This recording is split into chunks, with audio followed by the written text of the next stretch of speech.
മരുമക്കളുടെ ഒരു ഫാമിലിയെ പറ്റി ഞങ്ങളോട് ചോദിക്കേണ്ട കാര്യം ഞങ്ങൾക്ക് അറിയില്ല. ഞങ്ങളായിട്ട് യാതൊരു കണക്റ്റഡും അല്ല.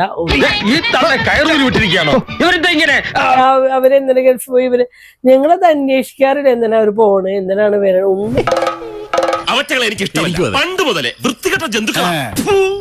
ഞങ്ങൾക്ക് ഞങ്ങളുടെ കാര്യം മാത്രം അറിയണം. എന്താ വെച്ചാൽ നമ്മളെ ബാധിക്കണ കാര്യങ്ങളല്ലാത്ത ഒന്നും നമ്മള് അന്വേഷിക്കും. അമ്മയുടെ ഒരു ജാട.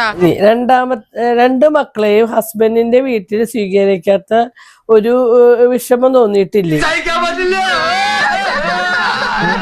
അത് നിങ്ങളുടെ ഒരു പോരായ്മയായിട്ട് തോന്നിയിട്ടുണ്ടോ?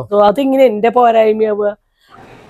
ബെസ്റ്റ് മോൻ കഴിഞ്ഞ അവര് ക്രിസ്ത്യാനാണ്, അവര് ഹിന്ദു പെൺകുട്ടിയായപ്പോ അവർക്ക് അത് ഉൾക്കൊള്ളാൻ പറ്റില്ലായിരിക്കും. അച്ഛനും അമ്മയ്ക്കും നട്ടുവളർത്തിയ വൃക്ഷം നല്ല ഫലം തന്നില്ലെങ്കിൽ വെട്ടിക്കളയ ചെയ്യും. പിന്നെ കുഞ്ഞിനെ അവർ കയറ്റിയല്ലോ. അവരാദ്യം ഞങ്ങള് പറഞ്ഞേക്കണെങ്കിൽ മുന്നേ അവർ കയറ്റിയവരാണ്. അതാണ് ഞങ്ങളുടെ കുടുംബത്തിന്റെ മഹിമ.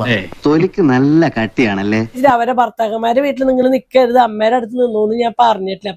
നമുക്കറിയാലോ. പൊന്നു ഷോപ്പ് തുറന്ന ദിവസത്തെ വീഡിയോ പോലും അവർ ഇട്ടിട്ടില്ല. വീഡിയോയിൽ നിങ്ങളെ കാണിക്കുന്ന പോലും ഇല്ല. പൊന്നു നിങ്ങളെ പിണക്കമുള്ളത് കൊണ്ട് തന്നെയല്ലേ? സത്യമായി പറയൂ. ഉത്തരം പറ. സത്യമായിട്ട് പറയാ, പിണക്കത്തിലാണോ? എനിക്കറിയില്ല. അങ്ങനെയാണ് പിണക്കാണെങ്കിൽ പിന്നെ എന്തിനാണ് കടയുടെ ഓപ്പണിങ്ങിന് വന്ന് എന്റെ മാനം കെടുത്താൻ വേണ്ടി കച്ച കെട്ടി ഇറങ്ങിയിരിക്കുകയാണ്. വീഡിയോയിൽ എന്താണ് ഇടാഞ്ഞെന്ന് ശരിക്കറിയില്ല. ഞങ്ങൾ പിണക്കില്ല, ഞങ്ങൾ സംസാരിക്കുന്നുണ്ട്, മിണ്ടുന്നുണ്ട്, എല്ലാം ഉണ്ട്. ഞാൻ വിശ്വസിച്ചു.